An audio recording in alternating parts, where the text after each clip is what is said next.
Today at the National Press Club, federal Liberal leader Sussan Ley. The first opposition leader to address the club in 3 years, Sussan Ley is putting her stamp on the position, outlining her party's priorities as it rebuilds from its crushing election defeat. Sussan Ley with today's Press Club address.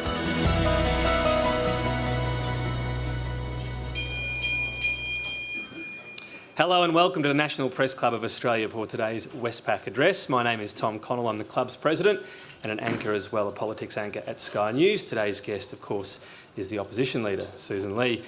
Sussan Ley brings some firsts to the Liberal Party, most notably the first woman to lead the party in its more than 80 years of history. Now, my brief research revealed she's not the first trained pilot to lead the party, that honour going to John Gorton, who flew missions for RAAF in the Second World War. I haven't done a deep dive on this next factoid, but I believe she's the first Liberal leader to go through a self-described punk rock phase. And I was thinking how that might apply to modern day politics. I thought of a Dead Kennedys song, so bear with me on this. It's called Soup is Good Food. The lyrics go, we're sorry, but you're no longer needed or wanted or even cared about here. Machines can do a better job than you, and this is what you get for asking questions. Now, it was written in 1985, but sounds a lot like the warnings about AI taking our jobs. So anyway, there's just one possibility for you there on the policy front. Her first job, of course, is uniting her party and providing a genuine opposition to a Labor government riding high with its biggest ever majority. For those of you watching at home, you can join the conversation on X, where our handle is PressClubAust. You can use the hashtag NPC as well. Ladies and gentlemen, please welcome Sussan Ley.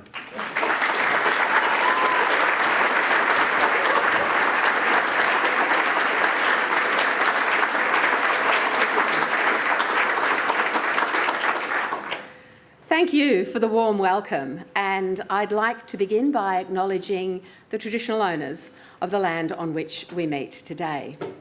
I would also like to acknowledge my many colleagues in the room. We have enormous talent in our shadow cabinet, the wider shadow ministry, and in both coalition party rooms. Today will be my first address as federal leader of the Liberal Party to the National Press Club, and it will not be my last. With many freedoms under assault around the world, I appreciate and understand the important role that our media plays in protecting the robust democracy that we have in Australia. Sometimes we will agree, sometimes we will disagree, but as long as you hold both the government and the opposition to account, then our democracy and our freedoms will be well served. About a kilometre down the road is a red brick high school called Campbell High. If you ventured there nearly 5 decades back, you'd find a shy young student with a British accent, Susan Braybrooks. If you had told that girl then that she would be standing here now, she wouldn't have believed you. No one told her she could rise to a position of political leadership. Like many Australians, she never considered running for public office. She did have dreams, but they involved steering planes, not steering the government. It's the beginning of my story, a very Australian story, and today, amongst other important matters, I want to share some of that story with you. It's a story of both opportunity and failure, of joy and heartbreak. It's a journey that has shaped who I am today and the type of leader I will be. It's an enormous source of pride that in this country, any Australian from any walk of life can make a contribution to our national story. A country where a young migrant at Campbell High can seize the endless opportunities made available in Australia to serve in the federal parliament, to sit in the federal cabinet and become leader of the federal Liberal Party. In recent weeks, a lot has been made of the fact that I'm the first woman elected to lead the Liberal Party and the first woman leader of the opposition. Whilst this sends a strong signal that we are taking a fresh approach and doing things differently, I'm not here to speak about milestones or firsts. I'm here to talk about the important work we are going to do over the next 3 years to rebuild trust with Australians, so we're worthy of their support at the next election. Aspiration is the thread that connects every single part of Australian society. Aspiration is the foundation of the Australian promise that if you work hard, play by the rules, do your best for your kids and contribute to your community, you will be able to build a better life for yourself and your family. That promise feels rather distant for many Australians today. Cost of living is rising, wages are stagnant, and home ownership is out of reach. Australians work hard, but too often they feel like they're running harder just to stand still. For too many Australians, it's a promise that seems almost unachievable. The Liberal Party must restore that promise, to empower Australians to make decisions that are right for them, to reward effort, not punish success, to ensure that government backs its citizens, not burdens them. That is the Australia I believe in. My focus will always be on helping those aspirational Australians as we seek to regain trust with voters across our great country. The task before me and my team is to lead a Liberal Party that respects modern Australia, reflects modern Australia, and represents modern Australia. My journey here is not one of privilege. It's a story of work, struggle, persistence, and belief in the country that gave me and my family a chance. I was born in Nigeria to British parents. They lived busy lives. The first lesson they instilled in me growing up was that your job was about more than just clocking on and clocking off. It was about having a vocation, something that made the world a better place or made a difference in society. My dad worked in military intelligence and his mission was peace and security. I would jump in the Land Rover with him after school as he sped between caves in the hills and backstreet dives, speaking loudly in Arabic to his contacts. Even as a child, I instinctively sensed how important this work was. My mum found her true calling as a mental health nurse, helping people and minds to heal. Looking back, I'm amazed that she was able to have that full-time job with a long commute and was still home each evening to sort the house out. It was a different time with different expectations, but somehow she always managed to be there for the people she cared for in her family and in her work. Between graduating from school and becoming, as I described myself, a farmer's wife, I worked my share of the tough jobs: cleaner, waitress, short order cook, rouseabout, and outback pilot. I was not taken seriously in pilot training. I was nearly always the only woman in the group. The privileged boys whose parents bankrolled their lessons attracted more street cred than me. I lived in a bedsit under the bridge in Queanbeyan, and my clothes were from Vinnie's because every dollar I made went towards flying lessons. One male instructor said, "Why are you doing this? You're no good at it." I wasn't to begin with, but that's not the point. I was told I couldn't get a crop dusting rating because the chemicals would damage my unborn children. I was yelled at, hit on, and then ignored. In my early 20s, I was working in air traffic control at Sydney Airport. I wanted to pursue something different. I wanted to actually fly. I advertised my recently acquired skills as an aerial mustering pilot in rural newspapers across the country. I had 3 phone calls. A wealthy grazier said, "Can you cook? What sort of plane do you want?" A machinery dealer asked if I was single and mentioned vague extracurricular activities. And then finally, I got the call. A gruff voice barked down the phone, "How quickly can you get to Thargomindah?" "I'll be there in 48 hours, I said.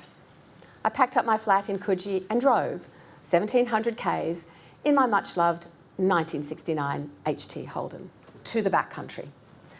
As I turned west at Cunnamulla for the 250-kilometre stretch to Thargo, it hit me. Working 3 jobs, earning my pilot's licence and staying true to my dream had brought me here. And I was so bloody grateful for the gift of opportunity in this incredible country. I arrived at my employer's door at 6 p.m. on a Sunday. He later told me he looked at this young girl and thought, even if you can't actually fly a plane, you'll never last. Weeks later, as he dozed in the passenger seat of the plane, I woke him up to say the lights at the airport wouldn't come on. We didn't have enough fuel to go elsewhere, so we'd be landing in the dark. As I lined up for what I hoped was the threshold of runway 13 at Thargomindah Airport, I observed that there is nothing as black as an outback night. He didn't see the funny side. But as we landed safely and got out of the plane, he looked over at the anxious welcoming party and said, the girl's got guts. She sure can fly. Where the airline bosses didn't want me in the left-hand seat of a corporate jet, the boys in the blue singlets jumped into the back of my Bush aircraft without hesitation. They trusted me, and I trusted them.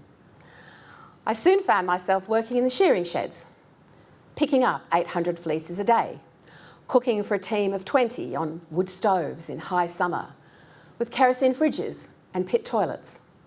I learnt the value of a hard day's manual labour, often in the scorching heat of Western Queensland. This experience is one I'm proud of, but it would be unremarkable to the many Australians who get out of bed early, roll up their sleeves and work the long hours. Later, while I raised 3 children, I studied, worked and built a new career. It was far from easy. I remember earth-moving equipment coming in to dig a large hole to dispose of our sheep. The government's economic mismanagement meant there was no market for them. My job was to move the sheep up the race to be shot. It was a very difficult time for me and my family. Between high interest rates, the wool floor price collapse, and all the other challenges of running a business with too many expenses and too little cash flow, we struggled.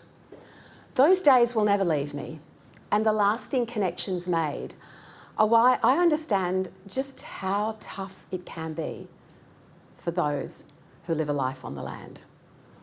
Balancing the family budget was becoming too hard, so I made a decision that many mums have made before and since: get new skills and bring in extra income. So, as I raised my own family, I went to university for the first time, aged 30. I still remember the day I walked in to enrol in a Bachelor of Economics at La Trobe University in Wodonga. I kept thinking, can I really do this? I got out of the battered farm ute, baby in a capsule, and I felt so out of place. I was a different generation from these students who didn't seem to have a care in the world. I felt like an outsider. I remember being suffocated by self-doubt. There I stood, the mature age student with a crying baby, convinced that I did not belong here. I mumbled something about this not being right for me, and I went to leave. That's when Dr. Julie Jackson popped out of a lecture theatre, took one look at me, picked up the baby capsule and said, "You look like you need help with that. Come on in." Her simple human act gave me the confidence to stay the course. That path led me to where I am today. It's a story of women supporting women, yes, but it's also a story of the barriers that stand in front of parents with young kids. Because if I didn't have that car or that baby capsule, I might never have enrolled in the first place. Thanks to that support, over the next 10 years, I obtained a Bachelor of Economics, a Master of Taxation Law and a Master of Accounting. These were not just academic pursuits. They were part of my commitment to understanding how our economy functions and how we can better manage public money. Before entering Parliament, I worked at the Australian Tax Office. That role gave me a first-hand understanding of how our tax system works and how often how it doesn't. It reinforced my view that economic management must be responsible, practical, and always focused on delivering value for the taxpayer. It also reinforced something I learnt as the child of an intelligence officer: a deep and abiding respect for the public service. That is part of my story too. Whether it was my time working in an office, on the land or in the air, I have lived the reality that many Australians live every day. I have juggled work, caring and parenting, worried about not being able to pay the bills, relied on neighbours, been unsure of what the next year might bring. And that matters. Because it's from that life experience that I understand what government can do and what it can't do. I've always believed that the best governments create opportunity, not dependency. The best governments have a belief in people, more than just programs. The best governments don't try to run every person's life, rather they focus on getting the fundamentals right so that every person can achieve their best. As leader of the Federal Liberal Party, I will always be honest and upfront with the Australian people. So let's be honest and upfront about last month's election. We didn't just lose, we got smashed. Totally smashed. What we as the Liberal Party presented to the Australian people was comprehensively rejected. The scale of that defeat, its size and significance is not lost on me nor any one of my parliamentary team sitting here today. It was devastating for our parliamentary colleagues, our party members, our supporters and voters across the country. I want to thank all coalition candidates who ran at the election. I want to particularly acknowledge my many friends who served in the Parliament with distinction, who have not returned this term. Over 2 elections, the coalition has lost 33 seats in the House of Representatives. We've lost 8 seats in the Senate. Our primary vote has fallen by more than 9% in the House. Our 2-party preferred vote is down more than 6%. And we hold now just 2 of 43 inner metro seats and 7 of 45 outer metro seats. These numbers reflect a deep and growing disconnect. We respect the election outcome with humility. We accept it with contrition. And we must learn from it with conviction.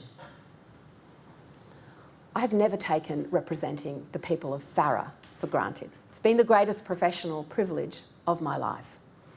In the last 2 terms of Parliament, I've delivered $1 billion in funding to the electorate. But I acknowledge that last month, like colleagues around the rest of the country, I received a message in Farrer too. And to them, I want to say this: I've never been more determined to serve you than I am today. The people of Farrer are not an afterthought in my leadership. They are the foundation of my leadership. One of my great mentors, former Prime Minister John Howard, often said about elections that the Australian people always get it right. I agree with him. The Australian people need a strong and effective alternative to vote for at the next election. Our first step is to listen so we properly understand how we can improve.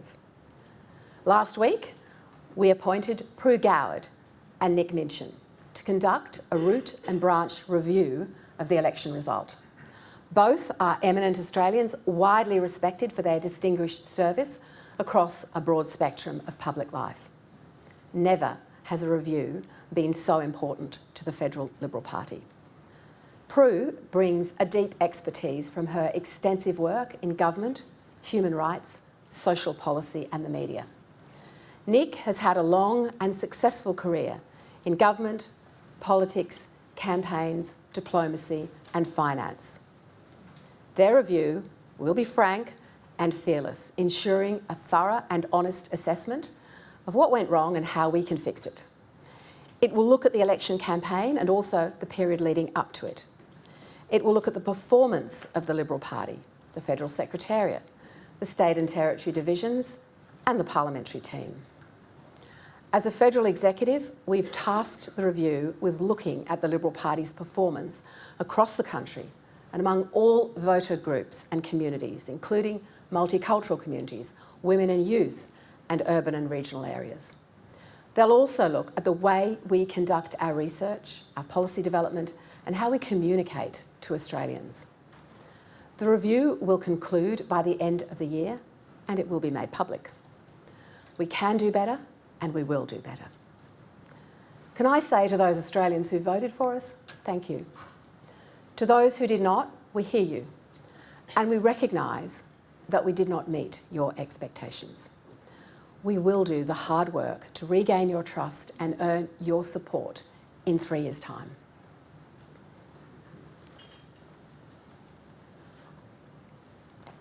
But as important as the election review is, it's clear that the issues confronting our great Liberal movement go deeper. That's why our federal executive will soon discuss a more broad-ranging and wider review process of the fundamentals of the Liberal Party.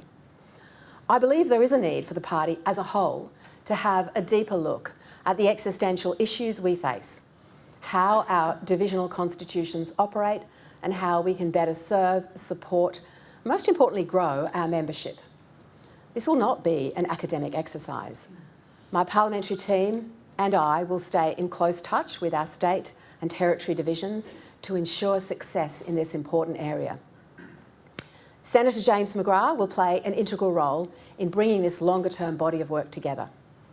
It will be a crucial part of our efforts to better respect, reflect and represent modern Australia.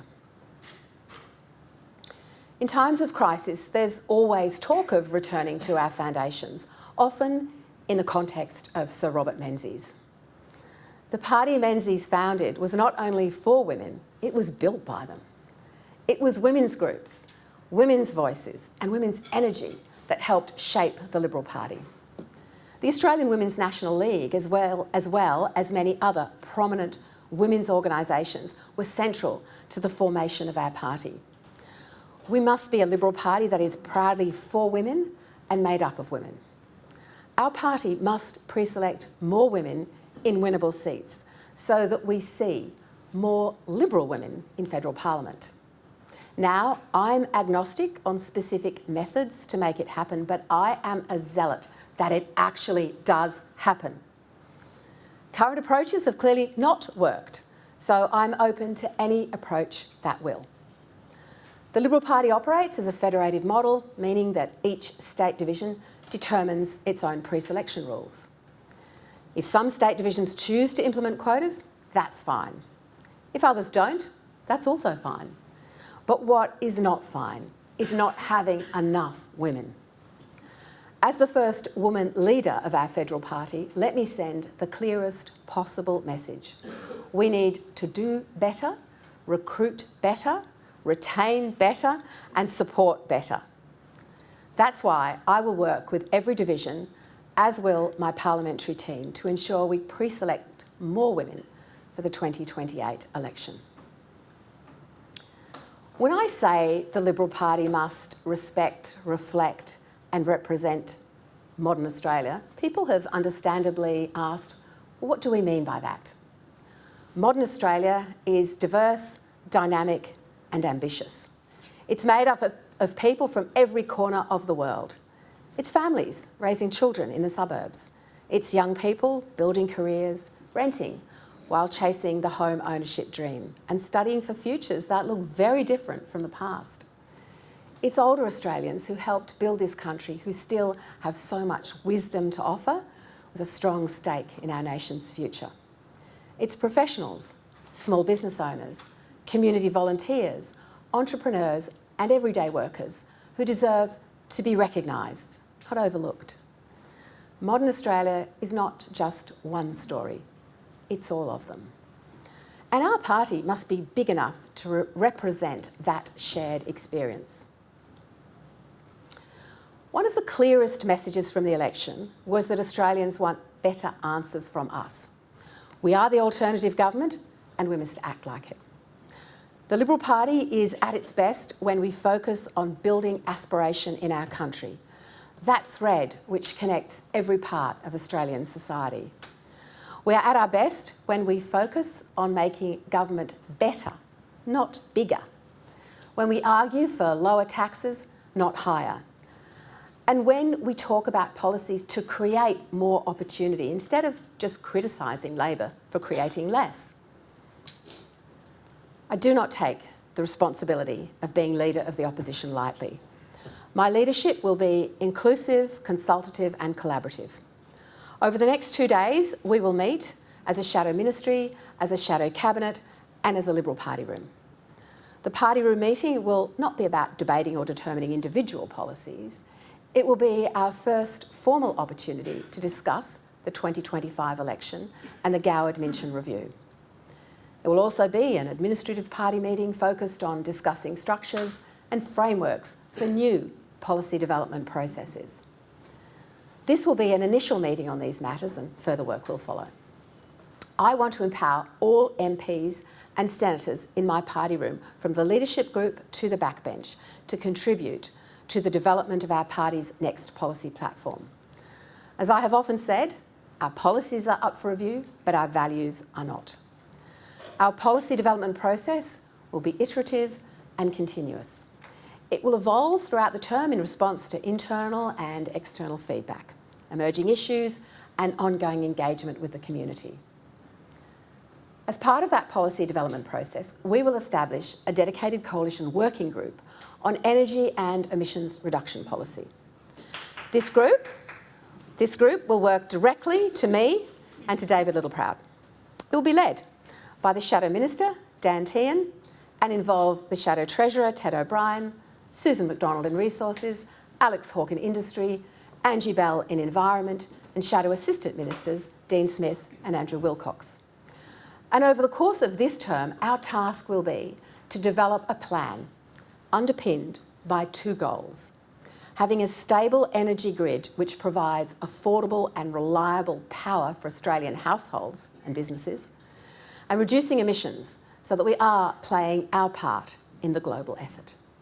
Every single member of both coalition party rooms will have the opportunity to engage with and be part of this work. Our approach must be practical and principled as we address these 2 goals. In the last term of Parliament, as the Shadow Minister for Small Business and Industry, I couldn't walk into a small business or onto a factory floor without hearing about a crippling power price increase taking them to the brink. Now, the government has made a lot of promises on both energy and on emissions reduction. They were just elected with a very substantial majority.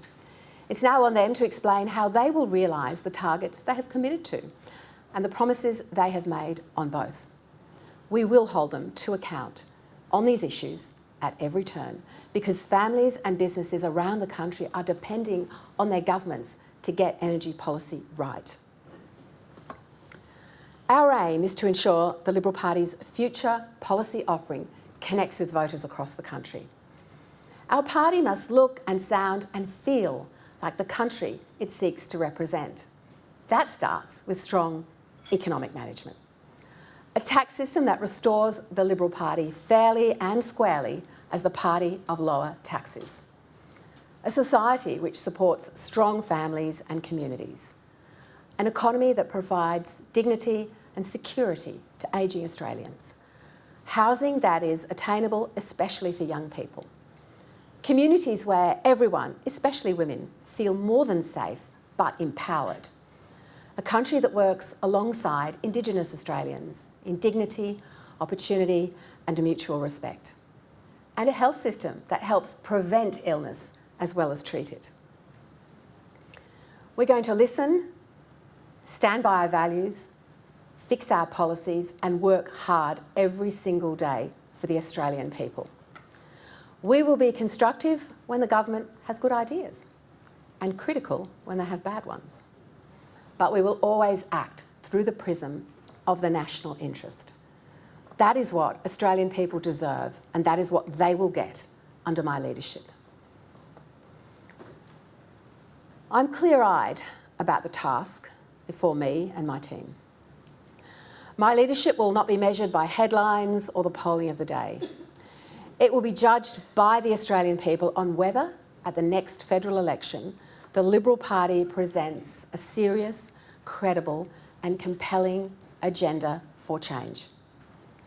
An agenda that meets modern Australia where they are and restores trust in our ability to govern.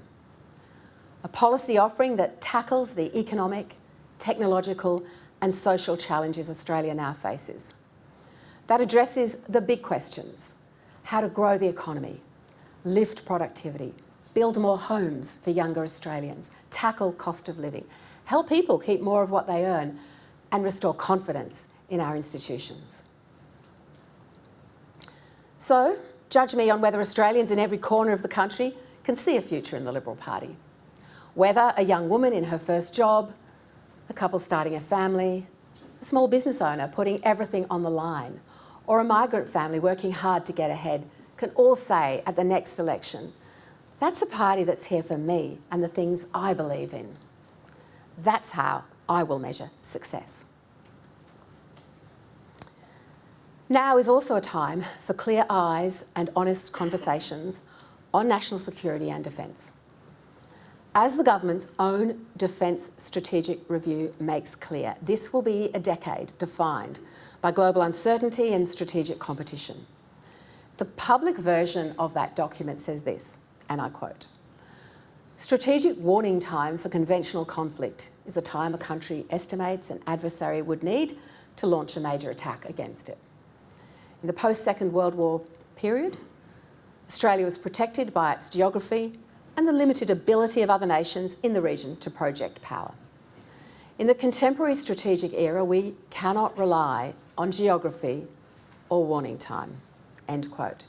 This means, according to the Prime Minister's own expert advice, Australia must be ready for the prospect of conflict. The Defence Strategic Review called for, quote, "an urgent call to action, including higher levels of military preparedness and accelerated capability." So I ask, are we as prepared as we need to be? And are we seeing straight talk from this government?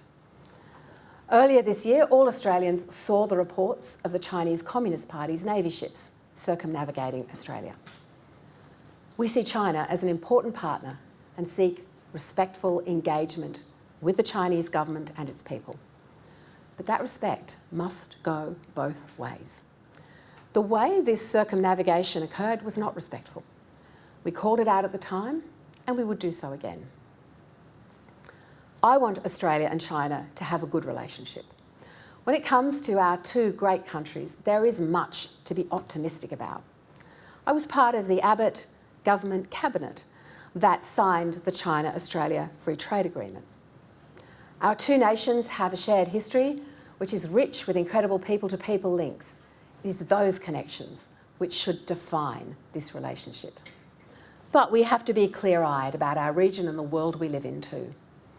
The Defence Strategic Review was delivered more than 2 years ago, and global instability has only worsened since then. Look at how much further it has deteriorated, even since last month's election. Look at how much it has changed in the past week alone. Last night, I was briefed by national security officials on the unfolding situation in the Middle East. And I want to thank the ADF personnel and public servants who have been working tirelessly to support Australians to leave the Middle East. These developments underscore the need for Australia to step up our commitment to defence. Across the world, autocratic countries are spending more on military capabilities. Many of our trusted allies are responding by matching urgent rhetoric with urgent action. I do not believe the Prime Minister has levelled with the Australian people. Anthony Albanese's response has been anything but urgent. He refuses to match the coalition's ambition for defence spending to reach 3% of GDP and the capability that would support. Australia must meet this moment of uncertainty with confidence, strength and honesty. On my watch, the Liberal Party will have the honest conversations we need to, not to frighten or scare, but to level with Australians about the choices that must be made. We also need to defend the rules-based order which has underpinned our prosperity. As the world writes the rules of technologies like artificial intelligence and the new norms of space, it is in Australia's interest that countries with a commitment to human rights and liberal values be the ones holding the pen.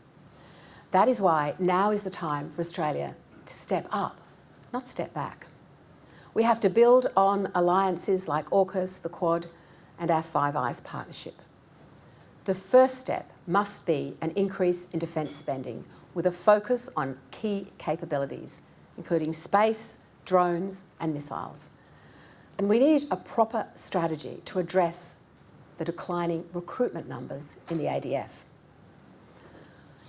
All Australians deserve a chance to live the Australian dream, whether they were born here or migrated here as I did. Migrants and our newest citizens deserve the full protection and full opportunity of a life in Australia, and the Coalition will always put in place the resources to give them that security. There are some national challenges where governments haven't done enough, and where as Australians we need to step in and step up. And leadership means facing uncomfortable truths with honesty, strength and purpose. As Liberals, we will always stand up for women and children. The Liberal Party I lead will work constructively on our country's greatest national shame, family and domestic violence. 1 in 2 women has experienced sexual harassment in their lifetime.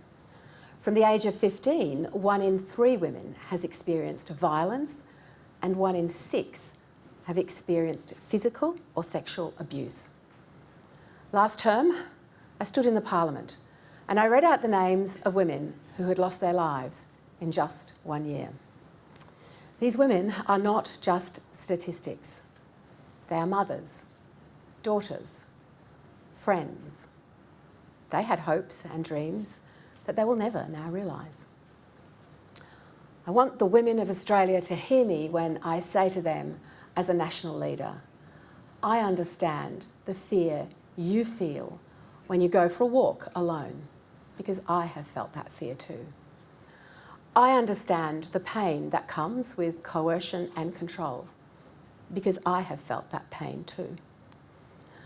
I understand what it's like when you blame yourself for the actions of others, because I have blamed myself too. I will take this perspective to every decision I make. I will never let domestic and family violence fall down the list of priorities. We need new approaches, stronger partnerships, greater resources, and absolute resolve. We need men's groups to step up, because men's health policy is women's safety policy. The scale of loss Australia is seeing from domestic and family violence is unacceptable. Another area that demands stronger government intervention is the protection of our children from devices and technology. The rise of digital technology and social media has changed the world and unlocked so much potential. But in opening those doors, strangers have unfortunately been let into the lives of our children. We have allowed some of the smartest people in the world to make billions of dollars by peddling addictive technology to children, and it is shortening their childhoods. Parents need government in their corner to help fight this fight. We're seeing AI technology commoditise our kids and deep fakes ruin the lives of women. Prime Minister, when it comes to standing up for women and children, I am ready to work with you. I invite you to accept my invitation in good faith. Now, as important as the Press Club is, and it is, rebuilding the Liberal Party will not happen in here. It will happen in communities across Australia. We have to reconnect with nurses and teachers, with tradies and shopkeepers, with young professionals, with multicultural communities, with renters and people with mortgages. I want Australia to once again be a country where girls like Susan Braybrooks can dream their biggest dreams and achieve them. A country where effort is rewarded and families are supported, where government is there to help, not get in the way. Because today, many people don't see Australia as that country. Our job is to offer a new agenda that builds aspiration and rewards aspiration. If we do that, we can once again be that country. Under my leadership, we will respect modern Australia, reflect modern Australia, and represent modern Australia. Thank you.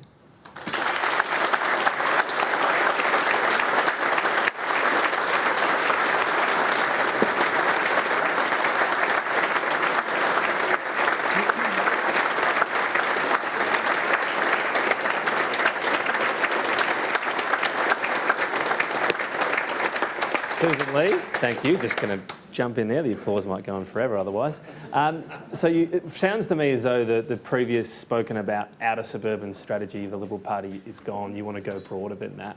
Curious as to how much time and effort you would still put into existing so-called teal hell seats, because you've now got members with sort of 2+ terms in them. They're expensive headline-grabbing contests. Do you need to be strategic about whether or not you try to win those seats specifically? The road to government for us goes through every single teal seat. I want to give a shout out to Tim Wilson from the electorate of Goldstein, who won back a teal seat. It's worth a round of applause. And I want to say this, I respect everyone who's been elected to the federal parliament, including those who now represent those so-called teal seats. But the communities in those seats have every right to have expectations on their members that we all have on ourselves, which is that we will deliver change, representation and strong results for them. Now, they have to demonstrate that. That's a big job, because if you look at the size of the majority in the House and the fact that we are the official opposition, the question is, what is the role for the crossbench? This is going to be a parliament where the influence of the crossbench is, I think, at almost its lowest ebb. So I know that the voters in those teal seats that we are determined to reconnect with will hold their members to account, and I know that we will have an agenda that delivers for them in the next 3 years. First question from the floor, Michelle Grattan from The Conversation. Ms Ley, one of the Liberal Party's worst problems at the moment is its feral factionalism. Now, obviously, the review that you have underway will go to this, will talk about ways to combat it. But here and now, can you tell us how destructive you think this factionalism is, especially in your state organisations, and what you intend to do about it? I think there was once a Prime Minister who stood in front of the New South Wales division of the party and said there weren't factions. And that didn't necessarily go down well. Look, what I want to say, by the way, to the people who are watching this and see this as an inside question, and I'm not disrespecting the question, Michelle, it's an important question, is that we're all here every day to work hard for the Australian people. And anything that detracts from that will get no truck with me. Now, in all of our Liberal Party divisions and ranks across Australia, the issue of factions has come to the fore. I was quite public about what I called a branch stack in my own seat of Farrer before the 2022 election.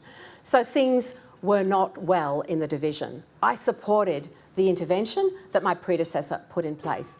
Good work was done by that panel. We've now got a new committee that is taking that work forward with a new constitution, rules, and those rules are designed to address the issues that people raise from time to time about the influence on Liberal Party branch memberships and individuals that has nothing to do with our core business, which is winning elections and fighting the fight against Labor for the Australian people.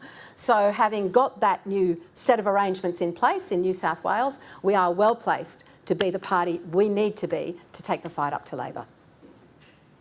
Next question, Jane Norman from the ABC. Hello, Opposition Leader. Thanks for your address today, and we welcome you back to the club as Opposition Leader. My question sort of goes to what Michelle was asking about the issue of the state branches, and you, of course, have extended the intervention in New South Wales. But what about Victoria? You have a state that was once the jewel in the crown of the Liberal Party that's now dysfunctional, in the grip of a civil war that seemingly has no end. How do you fix the Victorian branch, and is it time for a federal takeover of that division too? In your question and even Michelle's question point to something that I mentioned in my speech, which will be part of the way going forward, and that is the broader long-term review. Obviously, our shorter-term review will look at the campaign itself, but I just want to remind people that that longer-term review, where James McGrath will lead a lot of the work, we'll talk to divisions. We'll talk to those who have an interest in improving the works of their divisions and can identify issues in the past. And it is about how does the Liberal Party deliver the best value proposition, if I can call it that, to the membership that we want to join? How can this be a party that people say, that's my tribe, I want to belong to the Liberal Party? And are there structures and arrangements within the parties and the divisions that prevent that. So that is a really important piece of work, and I look forward to what it will tell us, and it will answer some of these questions.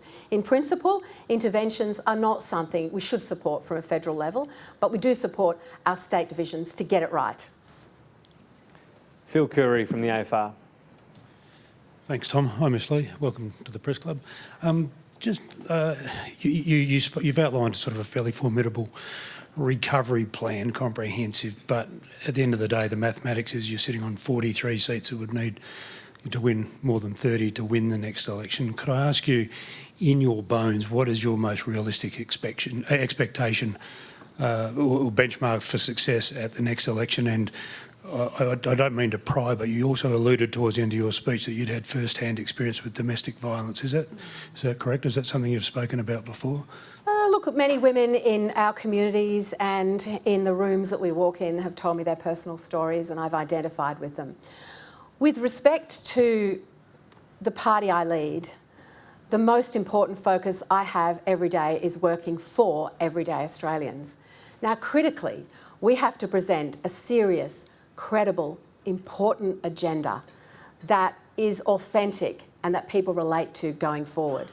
So every single day, my incredibly talented parliamentary team, and I'm harnessing all of their talents, will work to do exactly that, so that we can meet modern Australia where they are and answer some of the criticisms which I suspect are the reasons why we didn't do so well. The review will tell us more, but we didn't have a message that resonated. We didn't present policies that people identified with as being relevant in their lives. We didn't talk well to young professionals, to young people, to women whose support I've lost. So in working hard to regain and rebuild that support, the steps that we will take, I know, will deliver and help create that value proposition. So I sometimes talk about 3 years' time, but each and every day we're working hard with that objective in mind, and I know we can do well, and I'm optimistic about what we can do. Given how high the bar is, though, is it fair to say you could have a successful election without winning it outright? Look, these are things commentators talk about, Tom. You know, what will the numbers be? What will the polls say? What's a measure of success? Great quote for all the pieces this week. But I answer to the people who expect what they should of an opposition. So if you didn't vote for the Liberal Party, you still want us to be a strong opposition. You still want the best possible opposition to deliver the best possible government. And doing that means we do need to present that alternative agenda. We do need to be serious and credible. We do need to work on our policy, as I've outlined today. That policy development wasn't done well in the last term. Some people have been very open about that, and I know our review will find deficiencies in that process. So all of these things matter, and all of these things are part of those next steps. So in holding the government to account, which I want to do and we will do every single day, we're also conscious that we want to build that alternative agenda as well. Anthony Galloway from Capital Brief. Thank you for your speech, Ms Ley. Just on policy development not being up to scratch, a few weeks ago I reported that in the lead up to the election, Angus Taylor submitted a policy whereby if inflation fell beyond the 2 to 3% target range, fell above 3%, that Australians would get an automatic tax rebate, essentially guaranteeing that if the government mismanaged inflation, it was up to them to give that bracket creep to pick up the bill. Did you ever see that policy? Because my understanding is it never went to shadow cabinet or shadow ERC, but did you see that policy? And how, under your leadership, would a policy like that actually see the light of day where shadow cabinet or shadow ERC gets to debate something like that? I'm not going to reflect on that particular example or what I may have seen or not seen. I do note that parliamentarians are all part of the review process going forward. So there will be a transparent, honest look at what happened, what should have happened, could have happened, didn't happen. And that will answer that question. But going forward, I'm very serious about how we do policy development, how we do costings, and how we make sure that we start that work from day one. And the exciting opportunity here is for the parliamentary team. For me, it's the parliamentary team whether you're in the shadow ministry or the backbench, has terrific ideas, great initiatives, is in touch with every Australian with a range of lived experiences across this country. And bringing all of that into a policy development process, the one I've described, we're going to start talking about this week, is really exciting because it means we will get really strong, good policies that will be a result of consultation between ourselves, but most importantly, consultation with the community. I'm very happy to be measured and judged by the processes that I put in place to get the strongest possible policy development for our team, for the Australian people. Mark Riley from the 7 Network. Excuse me. Hi, Ms Ley. Thanks very much for your address. The opposition in the last term was characterised by being quite muscular in its opposition, even to cost of living relief in the parliament, and at times seemed like just reflexively said no and then found a justification for doing it later. I'm wondering if you accept that now as a mistake and whether you might take a more constructive approach in the parliament, but taking into consideration that it'll be harder for you to block anything in the parliament because of the paucity of your numbers. We will be constructive where there is something to be constructive about, because if you see what the parliament deals with and what the Labor Party brings forward through the prism of the national interest of Australians, and we will always see that through the prism of our own values, then the question is not a difficult one. If there is a place to be constructive, then we will. If there's something that comes before the parliament that's deserving of criticism, we won't hesitate. But I want to give an example, and that is the NDIS. In the last parliament, we said to the government, we will be constructive on the NDIS. I say that again to the Prime Minister. This needs to be sorted out in this term of government. It's incumbent on the government to sort this out. We stand ready to support them. I've said today I stand ready to support the Prime Minister on initiatives around family and domestic violence and technologies with children. So I've demonstrated already that my approach is there are times when we do need to be constructive, and you will see that from me. Next question, Charles Croucher from the 9 Network. Hello, Ms Ley. Thank you for your address. Previous leaders and prime ministers have had groups of voters, people like Howard's Battlers, Scott Morrison's Quiet Australians, Julia Gillard's Working Families. They weren't just groups of voters, they were mission statements about policy and priority and where they would move forward. So, is it the suburbs of Susan, Ley's Labourers? What's your group of voter and what's your mission statement that goes with it? Well, I leave it to the fine scribes in the press gallery to come up with the appropriate alliteration at the appropriate time. But, you know, I think I know what you're saying, Charles. I just want to tell you what I think of when we talk about groups of Australians. I think of Australians who no one hears from, no one sees, and who have more courage getting up in the morning and leading their lives than anyone in this room will ever have. I think of the Australians who walk through the doors of, my colleagues will know, our electorate offices, because we're often a place of last resort. And they might be someone with a disabled child who's worried sick that they're not getting the treatment they need, or that they themselves are going to die and what will happen to their child with no one to care for them. They haven't slept, it feels, for their whole lives because their caring responsibilities are such a drain. I talk to women who have lost everything because of a bad relationship breakup and don't want to admit to me that, you know, they're living in their car or they're just trying to find the next friend to sort of crash and stay with for a week. I've seen children in school uniforms, perfectly dressed, getting out of cars to go to school. That's not Australia today. What are we doing?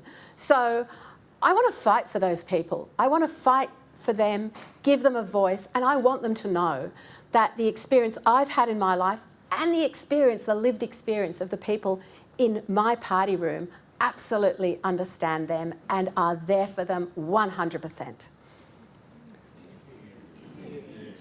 Anna Henderson from SBS. Thank you. You talk about quotas in your speech, and I just wanted to ask, you say quotas are fine, but you're not attempting to sort of mandate them. So is there another option that you are considering here in somewhere like Queensland, which has such a few female representatives at the moment, where you would consider federal intervention or captain's picks? And just separately, very briefly, are you intending to go to the Gama Festival this year? With respect to quotas and people say the word quotas, what I think to myself is, come on, it's time to get serious about women in the Liberal Party. You can describe it how you want in terms of mandatory, voluntary, state divisions, whatever. I want to work proactively, passionately with our state divisions to achieve more women in the Liberal Party. What we have now is completely unacceptable. What we have done has not worked. What we need to do going forward has to be different. So every state division owns, you know, what happens within that division. That's the autonomy of our federated model. And I want to work with everyone who lives in any position in that model to produce the result. But can I say, I'm delighted that the number of party members, women's organisations associated with our party, women who hold strong positions of leadership in our party around the country, including in the division you just mentioned, have all approached me and said, we stand ready to make this happen. So I'm enthusiastic, I'm optimistic, it is going to happen. With respect to Garma, I believe that's in August and I'm yet to determine my diary movements. Do you see it as a priority? I see supporting Indigenous Australians as a priority, and I want to give a shout out to Karen Little, a proud Indigenous woman who has the portfolio of Indigenous Affairs and Social Services. Karen is a Senator for South Australia, and I'll be in close touch with her and all of my colleagues on how we can best support the aspirations of Indigenous Australians. So is the message, if you don't get that increase of women getting into Parliament or, you know, pre-selections, that you would then intervene? I'm not prepared to accept that we won't, Tom. I mean, this is incredibly important. But so many people in your position have said that before, and the numbers haven't gone up. I'm the first woman in my position, and I don't believe anyone in my position has had the resolve that I have right here, right now. Watch this space. Okay. Ruben Spargo from Sky News. Ms. Ley, thank you. You served in Malcolm Turnbull's cabinet. Since he left Parliament, he's been a vocal commentator and frequent critic on your Liberal leader predecessor's policies and performance. Is he someone that you'd talk to or advice you'd court? I always leave the comments that others make in our party organisation or previous Prime Ministers to be evaluated accordingly by anyone. I'm in touch with previous Prime Ministers. I actually exchanged texts with Malcolm while he was overseas. I've sat down with John Howard, with Tony Abbott, with previous premiers, and you know, I'm always interested in their instructions, their advice. Instructions being a little bit cheeky because they are certainly very willing to share their experience. But that's a good thing. I should add Scott Morrison to the list. I served in Scott Morrison's cabinet during COVID. I was proud to do so during a critical time with the pandemic in this country. Greg Brown from The Australian. Hi, Ms. Ley. Just on budget sustainability, neither side went to the last election with a plan to put the budget back in black, and you've already recommitted to increasing defence spending considerably. So with the government now undertaking this review of tax, do you think there's a case for increasing taxation in some areas? And Jim Chalmers has not ruled out reviewing the GST if there are suggestions to increase it. Is this something you'd be willing to consider as well? We will always be the party of lower, simpler, fairer taxes. And I said in my speech, I want to restore our reputation as being the party of lower taxes. That's the first and most important thing to state. You also mentioned the government's review, productivity, and all of the things they're talking about at the moment, which we stand ready to support, but I'm not sure it's going to achieve what it needs to. Every time I hear Jim Chalmers talk about productivity, I think that it took him 3 years to even mention productivity. I sat through budget speeches where the word productivity wasn't mentioned, and now he's talking about reviews of taxation, which sounds to me like how to find more ways to tax Australians higher, because he doesn't talk about the other side of the balance sheet, which is spending, which is government spending. The government is completely silent on that. So I don't think this government can address the productivity challenges that are in front of them, which is productivity is flatlining, growth is flatlining. Australia's living standards are going backwards. Increasingly, we are not a country where the rest of the world wants to invest. These are massive challenges for Australians.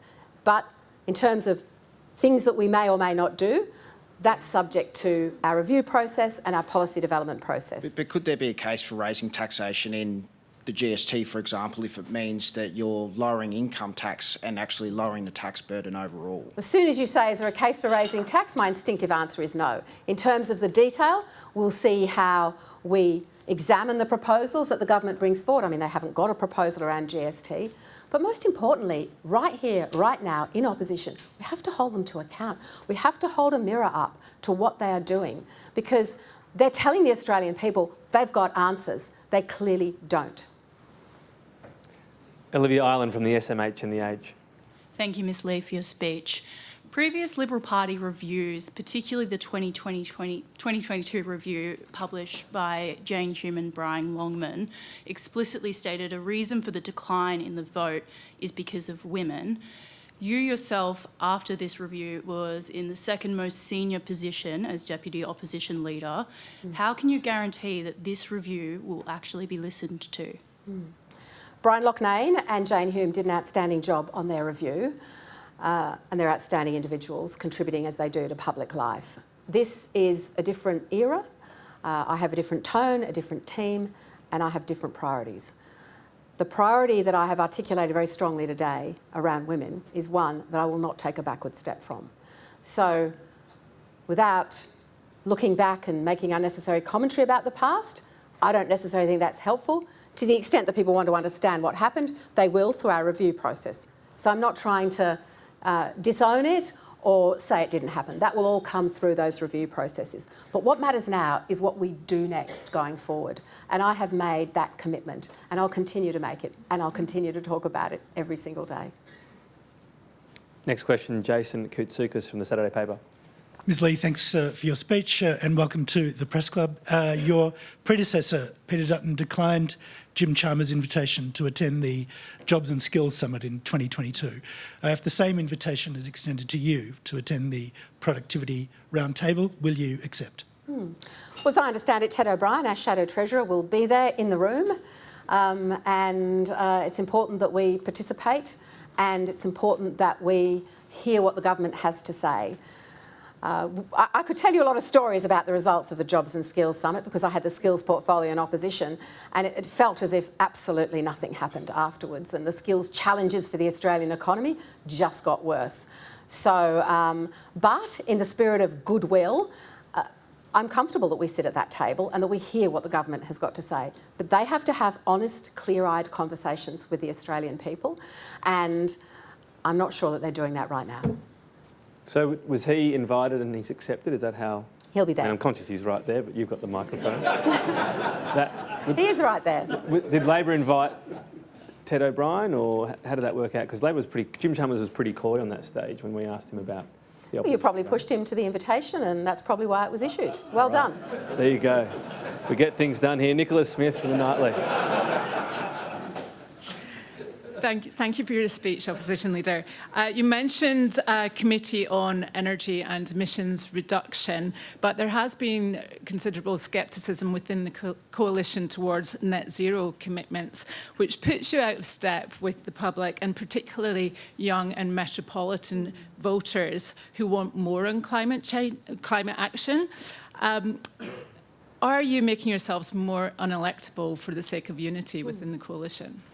Well, let me describe this working group, and hopefully that will give you some sense of reassurance that the working group has not landed at any point in terms of future policy. The working group is considering policy and considering it through two important foundational pillars, if you like. One is that we play our role as a country in combating the global challenge of increased emissions. The other is that we have a policy that delivers affordable, reliable and stable energy grid to provide affordable energy for households and businesses. And the working group will consider and look at what the government brings forward, at individual policy development ideas, but also consult with Australians. I don't know that we can put Australians in one homogenous group on this. There is a range of different views. I would say that the range of different views on energy policy more broadly, because that's what this is, energy policy more broadly, in our party room reflect the range of views outside the party room. So it is important we take the time to get this right. Next question, Dana Daniel from the Canberra Times.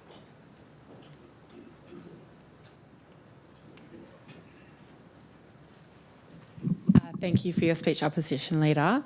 You've acknowledged the important role of the media in our democracy and mentioned social media companies making billions out of their platforms.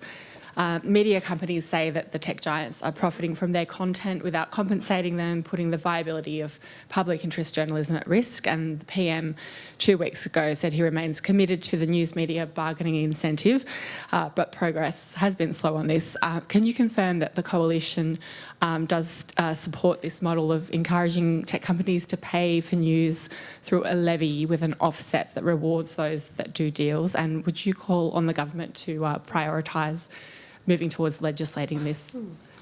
We're the opposition, not the government. I know they've put measures in place from, I think, November last year to give effect to what you've described. So we'll watch it closely and make sure that it works in the national interest.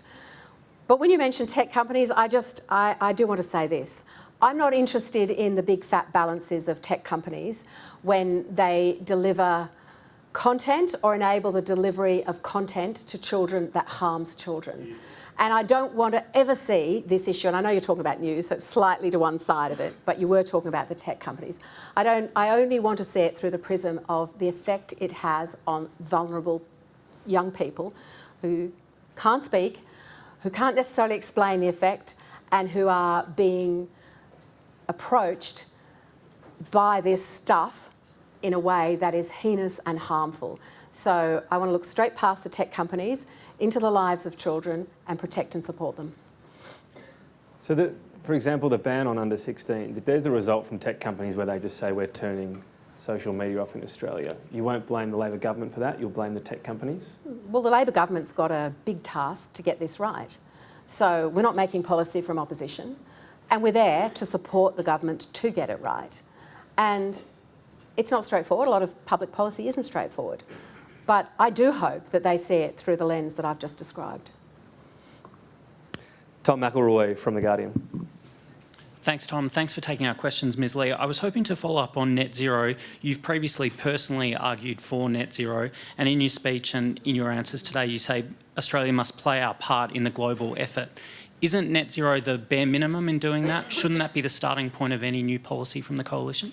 It's part of energy policy as a whole. Clearly it is. Energy policy is pretty big.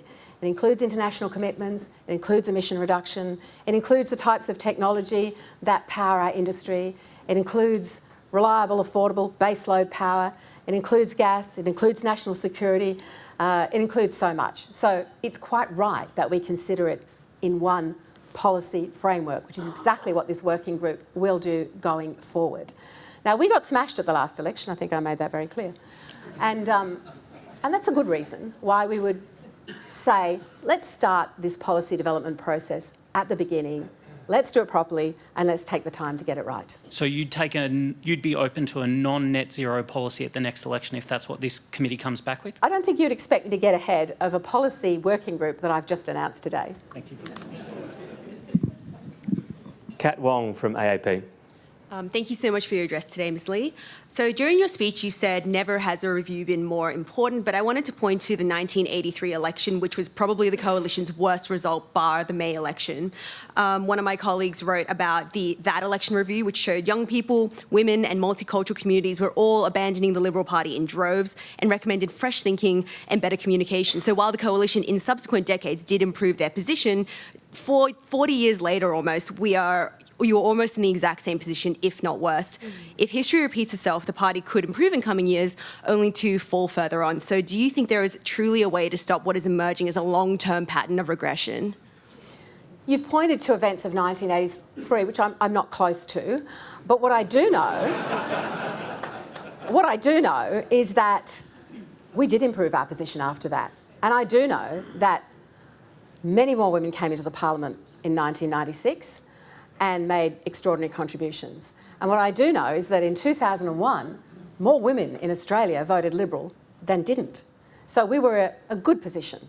And I often make reference to that because we know that we don't need to be in the position we're in today and that we can get to a much stronger position. So it is important that we take the time to evaluate how, as a Liberal Party, across our organisational structure, and I think you can sense how seriously I'm taking this by this longer term review, that we do actually look at the structures of the Liberal Party and the way it meets the needs, the aspirations of its members, and how it attracts more members, and particularly how it attracts more women. So what you've just reflected to me is a great call to action. Well, you've been very generous with your time today. We have a gift of membership as well, so that means I'm sure you'll be coming back, whether it be the bar or another address. Sussan Ley, and ladies and gentlemen, please thank Sussan Ley. Thank you. Good. Here you go.